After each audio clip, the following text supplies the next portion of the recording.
একবার খাজা আবু তালেব বিশ্ব নবী সাল্লাল্লাহু আলাইহি ওয়াসাল্লামকে সিরিয়াতে নিয়ে গেলেন ব্যবসা করার উদ্দেশ্যে। পথিমধ্যে ওনারা আশ্রয় নেওয়ার জন্য একটা বৃক্ষ দেখতে পাচ্ছেন যে দূর থেকে একটা বৃক্ষ দেখা যাচ্ছে। ওনারা গাছের যখন কাছাকাছি আসলেন দেখতেছেন এই গাছটা বাঁকা হইয়া রুকুর মতো হইয়া তাদেরকে ছায়া দিতেছে। তাওরাতের আরেকজন বড় আলেম আরেক বৃক্ষের নিচে তিনি ছায়া নিতেছেন। দেখতেছেন যে এই গাছটা এরকম হয়ে গেল কেন? একটা কাফেলা এখান দিয়ে যাচ্ছে কিন্তু গাছের পরিবর্তন কেন হলো? তাওরাতের বড় আলেম বলতেছে যে তোমরা কোত্থেকে আসতেছো? বলতেছে আমরা বাইতুল্লাহ শরীফ থেকে, মক্কা থেকে আমরা আসতেছি। বলল কি জন্য আসতেছ? বলতেছে আমরা সিরিয়াতে ব্যবসা করার জন্য যাব, তবে এখন আমরা পথিমধ্যে আমরা আশ্রয় নিচ্ছি গাছের ছায়ায়। দেখতেছেন যে গাছ আরো ঝুঁকে যাইতেছে, যত কাছে কাছে যাইতেছে তত গাছ ঝুঁকে যাইতেছে। এরপরে বিশ্বনবী সাল্লাল্লাহু আলাইহি ওয়াসাল্লাম ছোট ছিলেন, তিনি বড়দেরকে এখানে সুযোগ দিলেন যে চাচা আপনি এখানে আশ্রয় নেন, গাছের ছায়াটা আপনি নেন, আমি একটু রোদের মধ্যে বসি।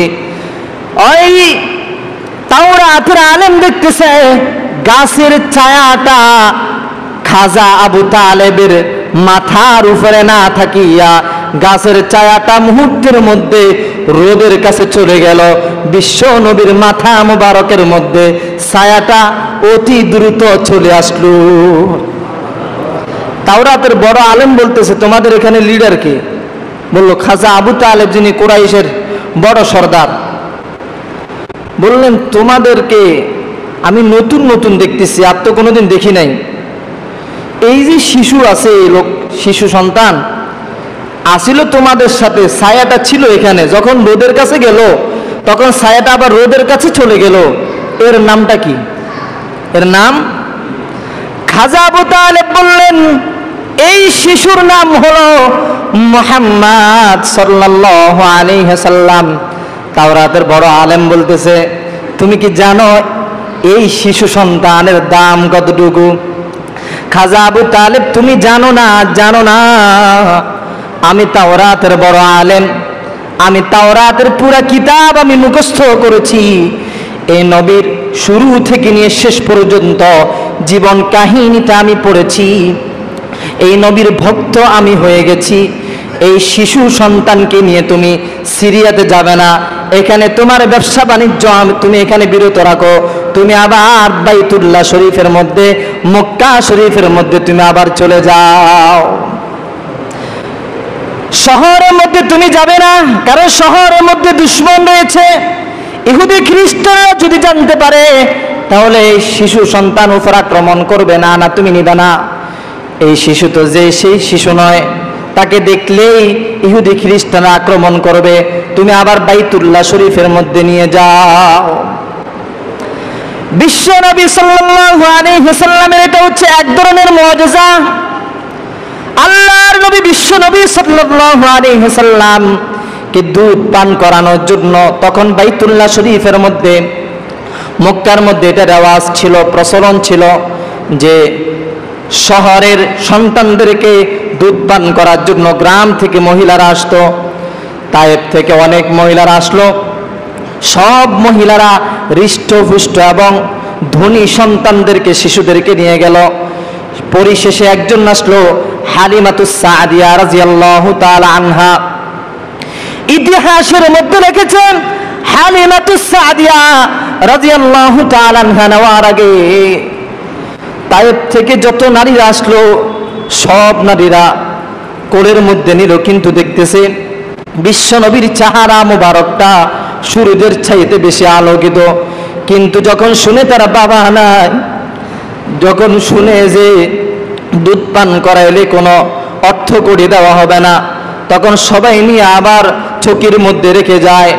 পরিশেষে হালিমাতুস সাদিয়া রাদিয়াল্লাহু তাআলা আনহা কোলের মধ্যে নিলেন। তিনি এ ঘটনা শুনলেন যে শিশুর তো বাবা নাই, যে তুমি তত বেশি অর্থ করি তুমি পাবা না।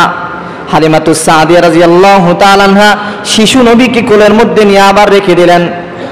স্বামীর সাথে পরামর্শ করলেন, এখন তো কোনো শিশু তো নাই মক্কা শরীফের মধ্যে, তাই আমরা কিছুদিনের জন্য এই শিশুকে নিয়ে যাই, এরপরে আবার আমরা কিছুদিনের মাথায় এসে আবার ধনীদের শিশুদেরকে নিয়ে আমরা কিছু অর্থ করে সঞ্চয় করব।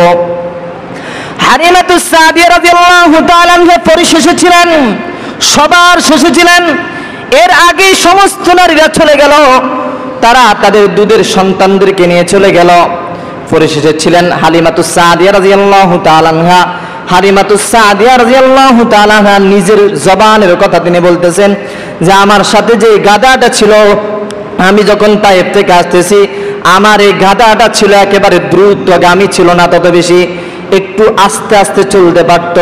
বিশ্ব নবীকে আমি যখন গাধার পিঠের মধ্যে বসাইলাম, এই গাধার মধ্যে দ্রুতটা চলে আসলো। মুহূর্তের মধ্যে তায়েফের যে সমস্ত নারীরা আগে ভাগে চলে গেল, তাদের আগে আমি হালিমাতুস সাদিয়া চলে গেলাম। তায়েফের সমস্ত নারীরা বলতে লাগলেন, কি হঠাৎ কি কাণ্ড হয়ে গেল হে হালিমা? আসার সময় দেখলাম তোমার এই গাধার কোনো দ্রুততা ছিল না, সে একেবারে আস্তে আস্তে চললো, এখন দ্রুততা কোত্থেকে আসলো? হালিমাতুস সাদিয়া রাদিয়াল্লাহু তাআলা আনহা বলেন, আমি যখন বাড়িতে নিয়ে গেলাম, আমার স্তনের মধ্যে কোনো দুধ ছিল না, আমার যে সমস্ত বকরিগুলো ছিল বকরির মধ্যে কোনো দুধ ছিল না, আমার আশপাশের মধ্যে যত গাছপালা ছিল গাছের মধ্যে কোনো ফল ফলাদি ছিল না। এই শিশুকে যখন আমি কুলের মধ্যে লাগাইলাম, সাথে সাথে আল্লাহ পাক রব্বুল আলামিনের কুদরতি ভাবে আমার স্তনের মধ্যে দুধে ভরপুর হয়ে গেল। যেই সমস্ত আমার বকরিগুলো ছিল, এই বকরিগুলোর কোনো স্তনে দুধ ছিল না, ওলানের মধ্যে কোনো দুধ ছিল না।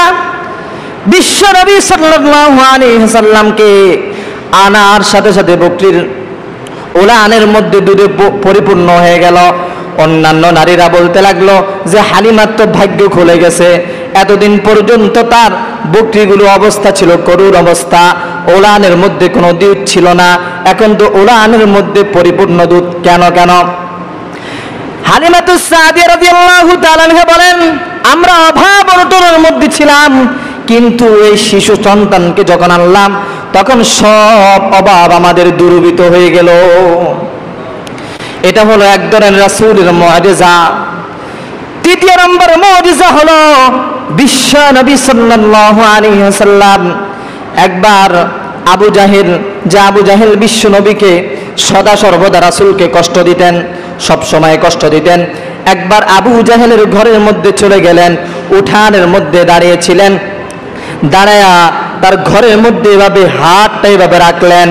আবু জাহেল খানার মধ্যে ছিলেন, যখন দেখতেছেন যে মুহাম্মাদুর রাসূলুল্লাহ সাল্লাল্লাহু আলাইহি ওয়াসাল্লাম আবু জাহেল চাচা করে ডাকতেছেন, আবু জাহেল খানা রেখে দ্রুত ভাবে নবীর সামনে চলে আসলেন। মুহাম্মাদুর রাসূলুল্লাহ সাল্লাল্লাহু আলাইহি ওয়াসাল্লামের সামনে এসে থরথর করে উনি কাঁপতেছেন। আর এর পাশে আবু জাহেলের যেই অনুসারী ছিল তারা দেখে বলতেছে, দেখো আমাদের মুহাম্মাদের গোপনে সে বলে যে মুহাম্মদ কি এরকম করবে, সেরকম করবে। দেখো লাত উজ্জার সামনে এরকম সে নত হয় না, আজকে দেখো মুহাম্মাদের সামনে সে একেবারে নত হয়ে গেল, তাকে আমরা এর কিছুক্ষণ পরে তাকে ধরা দিব। মুহাম্মাদুর রাসূলুল্লাহ সাল্লাল্লাহু আলাইহি ওয়াসাল্লাম আবু জাহেলকে বললেন, চাচা একটা লোক আপনার কাছে টাকা পাবে। তখন বলতেছে, হ্যাঁ পাবে তো, টাকা পাবে। বলল, দ্রুত আপনি তার টাকাটা ফিরিয়ে দেন। কিছুক্ষণ দাঁড়িয়ে দেখতেছেন যে মনে হয় যেন বিপদ আসবে। তিনি এবার বলতেছেন, আমাকে কিছুক্ষণ সময় দাও, আমি ঘর থেকে টাকা নিয়ে আসতেছি। টাকাটা তিনি ফেরত দিলেন। ফেরত দেওয়ার পর মুহাম্মাদুর রাসূলুল্লাহ সাল্লাল্লাহু আলাইহি ওয়াসাল্লাম চলে গেলেন। এর কিছুক্ষণ পরে তার অনুসারে আসলো যে তুমি মুহাম্মদকে গোপনে বলো, এরকম করবে সেরকম করবে। আজকে তো দেখতেছি যে তুমি মুহাম্মদকে ভয় পাচ্ছ। আবু জাহেল বলতেছে, না, যে মুহাম্মদ যখন আমার ঘরের মধ্যে হাত দিল, আমি যখন খানার মধ্যে ছিলাম, তখন পুরা ঘরের মধ্যে আমার ভূমিকম্প শুরু হয়ে গেছে। যখন আমি ঘর থেকে বের হইলাম, মুহাম্মদ যখন আমার কাছ থেকে টাকা চাচ্ছে, তখন দেখতেছি মুহাম্মাদের দুই কাঁধের মধ্যে দুইটা সাপ। এত বড় সাপ আমি আবু জাহেল মক্কা শরীফের মধ্যে দেখি নাই। দুইটা সাপের ঠোঁটের এক মাথা হলো আমার পায়ের নিচে, আর এক মাথা হলো আমার মাথার উপরে। দুটো সাপ চিৎকার দিয়ে বলে, মুহাম্মাদের কথা শুনবা নাকি আমাদের পেটের মধ্যে আসবা? টাকা দিবা না কোন আমাদের পেটের মধ্যে আসবা? আমি ভয়ে থরথর করে কাঁপতেছি। এটা হলো রাসূলের সবচেয়ে বড় মুআজিজা। রাসূলের আরো মুআজিজা আছে। তার মধ্যে আরেকটি মুআজিজা হলো, একজন ইহুদি রাসূলকে প্রশ্ন করলেন মুহাম্মদ যে আমি ইসলাম গ্রহণ করব, তবে একটি শর্ত হলো যে এই পাহাড়ের মধ্যে যে বৃক্ষটা আছে, যে গাছটা আছে, এই গাছটা হচ্ছে সবচেয়ে বড় বৃক্ষ। এই গাছটা যদি তোমার হুকুমে যদি এখানে যদি আসে, আমি ইহুদি এখনই তোমার কাছে ইসলাম গ্রহণ করব। আপনারাই বলেন তো দেখি, রাসূলের কথা মতো এই গাছ কি আসবে? আসবে কি আসবে না? বিশ্বনবী সাল্লাল্লাহু আলাইহি ওয়াসাল্লাম গাছকে হুকুম করলেন, গাছ এদিকে আসো। আল্লাহর হুকুম আসলো, গাছ তোমার শিকড় থেকে তুমি উঠে আমার নবীর সামনে তুমি দাঁড়ায়া সালাম দিবে। এটা আমি আল্লাহ তাআলার আদেশ। গাছ তার শিকড় সহকারে উঠে বাতাসের মাধ্যমে সে মুহূর্তের মধ্যে রাসূলের সামনে বলতেছে, লাব্বাইকা ওয়া সাআদাইকা ইয়া রাসূলুল্লাহ, নবী গো আমি আপনার শুভ কামনা করতেছি যে আপনি হচ্ছেন সমস্ত নবীদের লিডার, আপনি হচ্ছেন শ্রেষ্ঠ নবী, আপনি হচ্ছেন শেষ নবী। এটা হলো রাসূলের মুআজিজা। রাসূলের মুআজিজা সম্পর্কে একটা কিতাব আছে, যে কিতাবের মধ্যে হাজারো হাজারো ঘটনা উল্লেখ আছে। আল্লাহ আমাদেরকে আমল করার তৌফিক দান করুক। যতটুকু আলোচনা করা হয়েছে ততটুকু অনুযায়ী আমাদের জীবনকে সুন্দরভাবে পরিচালিত করার সকলকে তৌফিক দান করুক। আমিন। ওয়া আখিরু দাওয়ানা আনিল হামদুলিল্লাহি রাব্বিল আলামিন। আল্লাহর নবী বিশ্ব নবী সাল্লাল্লাহু আলাইহি ওয়াসাল্লাম কে দুধ পান করানোর জন্য তখন বাইতুল্লাহ শরীফের মধ্যে, মক্কার মধ্যে এটা রেওয়াজ ছিল, প্রচলন ছিল যে শহরের সন্তানদেরকে দুধ পান করার জন্য গ্রাম থেকে মহিলারা আসতো। তায়েফ থেকে অনেক মহিলারা আসলো। সব মহিলারা হৃষ্টপুষ্ট এবং ধনী সন্তানদেরকে, শিশুদেরকে নিয়ে গেল। পরিশেষে একজন আসলো, হালিমাতুস সাদিয়া রাদিয়াল্লাহু তাআলা আনহা। ইতিহাসের মধ্যে লিখেছেন, হালিমাতুস সাদিয়া রাদিয়াল্লাহু তাআলা আনহা নেওয়ার আগে তায়েফ থেকে যত নারীরা আসলো, সব নারীরা কোলের মধ্যে নিল, কিন্তু দেখতেছে বিশ্ব নবীর চেহারা মুবারকটা সূর্যের চাইতে বেশি আলোকিত। কিন্তু যখন শুনে তারা বাবা নাই, যখন শুনে যে দুধ পান করাইলে কোনো অর্থ করে দেওয়া হবে না, তখন সবাই নিয়ে আবার চকির মধ্যে রেখে যায়। পরিশেষে হালিমাতুস সাদিয়া রাদিয়াল্লাহু তাআলা আনহা কোলের মধ্যে নিলেন। তিনি এই ঘটনা শুনলেন, যেই শিশুর তো বাবা নাই, যে তুমি তত বেশি অর্থ করি তুমি পাবা না। হালিমাতুস সাদিয়া রাদিয়াল্লাহু তাআলা আনহা শিশু নবীকে কোলের মধ্যে নিয়ে আবার রেখে দিলেন। স্বামীর সাথে পরামর্শ করলেন, এখন তো কোনো শিশু তো নাই মক্কা শরীফের মধ্যে, তাই আমরা কিছুদিনের জন্য এই শিশুকে নিয়ে যাই, এরপরে আবার আমরা কিছুদিনের মাথায় এসে আবার ধনীদের শিশুদেরকে নিয়ে আমরা কিছু অর্থ করে সঞ্চয় করব। হালিমাতুস সাদিয়া রাদিয়াল্লাহু তাআলা আনহা পরিশেষে ছিলেন, সবার শেষে ছিলেন। এর আগে সমস্ত নারীরা চলে গেল, তারা তাদের দুধের সন্তানদেরকে নিয়ে চলে গেল। পরিশেষে ছিলেন হালিমাতুস সাদিয়া রাদিয়াল্লাহু তাআলা আনহা। হালিমাতুস সাদিয়া রাদিয়াল্লাহু তাআলা আনহা নিজের জবানের কথা তিনি বলতেছেন যে আমার সাথে যে গাধাটা ছিল, আমি যখন তায়েফ থেকে আসতেছি, আমার এই গাধাটা ছিল একেবারে দ্রুতগামী, ছিল না তত বেশি, একটু আস্তে আস্তে চলতে পারত। বিশ্ব নবীকে যখন আমি যখন গাধার পিঠের মধ্যে বসাইলাম, এই গাধার মধ্যে দ্রুততা চলে আসলো। মুহূর্তের মধ্যে তায়েফের যে সমস্ত নারীরা আগে ভাগে চলে গেল, তাদের আগে আমি হালিমাতুস সাদিয়া চলে গেলাম। তায়েফের সমস্ত নারীরা বলতে লাগলেন, কি হঠাৎ কি কাণ্ড হয়ে গেল হে হালিমা? আসার সময় দেখলাম তোমার এই গাদার কোনো দ্রুততা ছিল না, সে একেবারে আস্তে আস্তে চললো, এখন দ্রুততা কোত্থেকে আসলো? হালিমাতুস সাদিয়া রাদিয়াল্লাহু তাআলা আনহা বলেন, আমি যখন বাড়িতে নিয়ে গেলাম, আমার স্তনের মধ্যে কোনো দুধ ছিল না, আমার যে সমস্ত বকরিগুলো ছিল বকরির মধ্যে কোনো দুধ ছিল না, আমার আশপাশের মধ্যে যত গাছপালা ছিল গাছের মধ্যে কোনো ফল ফলাদি ছিল না। এই শিশুকে যখন আমি কুলের মধ্যে লাগাইলাম, সাথে সাথে আল্লাহ পাক রব্বুল আলামিনের কুদরতি ভাবে আমার স্তনের মধ্যে দুধে ভরপুর হয়ে গেল। যেই সমস্ত আমার বকরিগুলো ছিল, এই বকরিগুলোর কোনো স্তনে দুধ ছিল না, ওলানের মধ্যে কোনো দুধ ছিল না। বিশ্ব নবী সাল্লাল্লাহু আলাইহি ওয়াসাল্লামকে আনার সাথে সাথে বকরির ওলানের মধ্যে দুধে পরিপূর্ণ হয়ে গেল। অন্যান্য নারীরা বলতে লাগলো যে হালিমার তো ভাগ্য খুলে গেছে, এতদিন পর্যন্ত তার বকরিগুলো অবস্থা ছিল করুণ অবস্থা, ওলানের মধ্যে কোনো দুধ ছিল না, এখন তো ওলানের মধ্যে পরিপূর্ণ দুধ কেন? হালিমাতুস সাদিয়া রাদিয়াল্লাহু তাআলা আনহা বলেন, আমরা অভাব অনটনের মধ্যে ছিলাম, কিন্তু এই শিশু সন্তানকে যখন আনলাম তখন সব অভাব আমাদের দূরীভূত হয়ে গেল।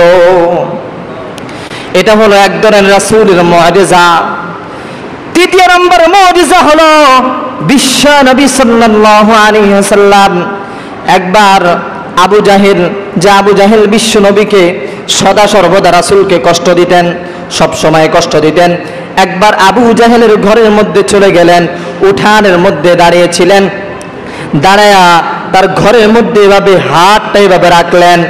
আবু জাহেল খানার মধ্যে ছিলেন, যখন দেখতেছেন যে মুহাম্মাদুর রাসূলুল্লাহ সাল্লাল্লাহু আলাইহি ওয়াসাল্লাম আবু জাহেল চাচা করে ডাকতেছেন, আবু জাহেল খানা রেখে দ্রুতভাবে নবীর সামনে চলে আসলেন।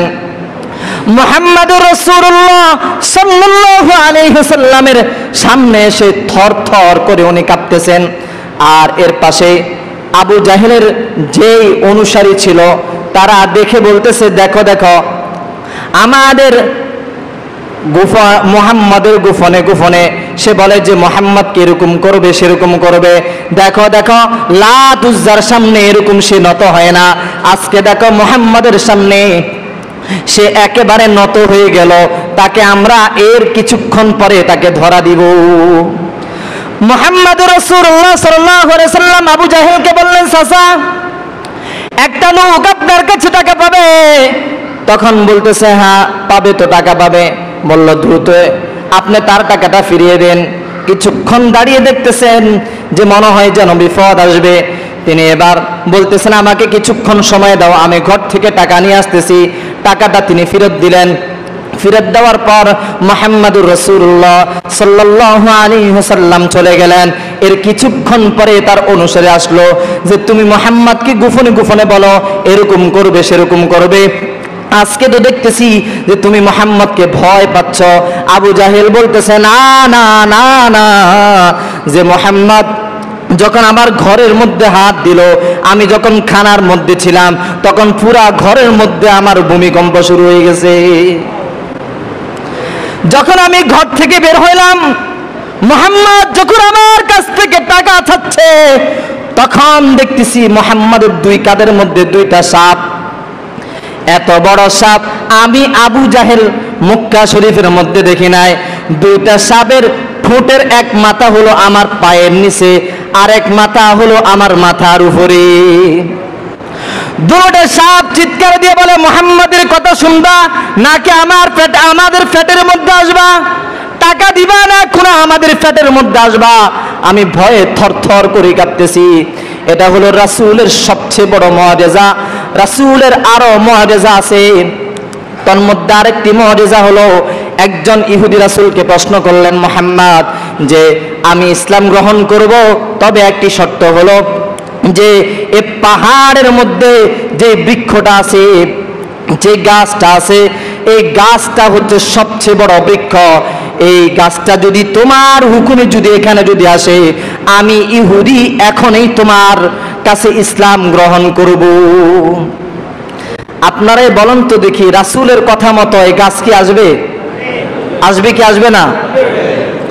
বিশ্বনবী সাল্লাল্লাহু আলাইহি ওয়াসাল্লাম গাছকে হুকুম করলেন, গাছ এদিকে আসো।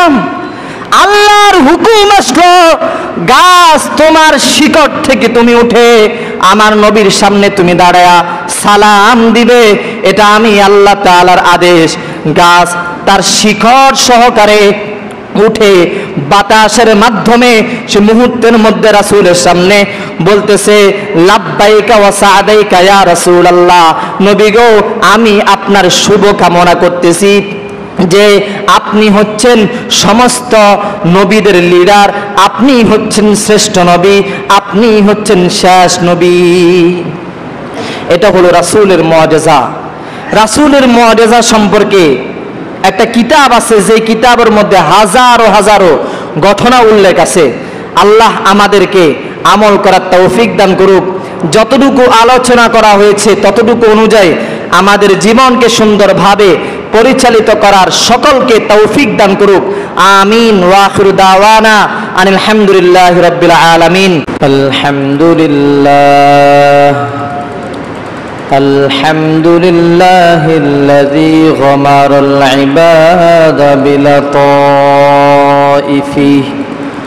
ওয়া আম্মারা কুলুবাহুম বিআনওয়ারিদ-দীনি ওয়া ওয়াযাইফিহি فسبحانه ما أعظم شانه وأقوى سلطانه وأتم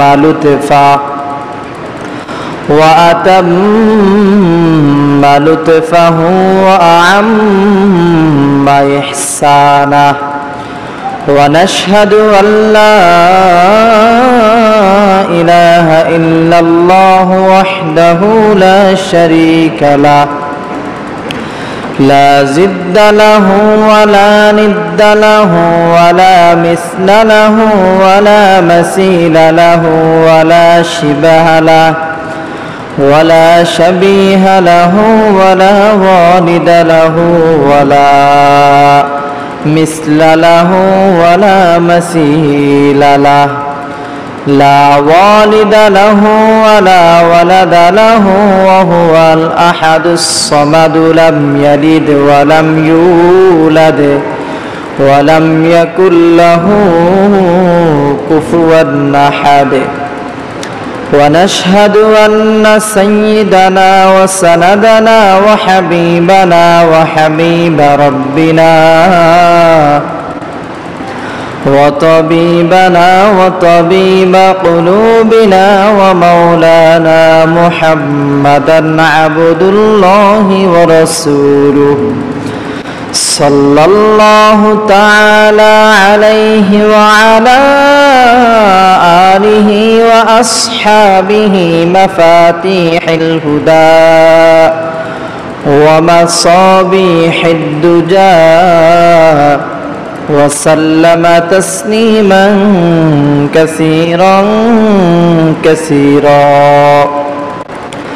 أما بعد فقد قال الله تبارك وتعالى في كلامه المجيد وفرقانه الحميد: أعوذ بالله من الشيطان الرجيم. بسم الله الرحمن الرحيم. وأطيعوا الله وأطيعوا الرسول لعلكم ترحمون. وقال رسول الله صلى الله عليه وسلم: المرء مع من أحب. إن الله وملائكته يصلون على النبي يا أيها الذين آمنوا صلوا عليه وسلموا تسليما اللهم صل على محمد وعلى آل محمد كما صليت على إبراهيم وعلى آل إبراهيم إنك حميد مجيد اللهم بارك على محمد وعلى آل محمد كما باركت على إبراهيم وعلى آل إبراهيم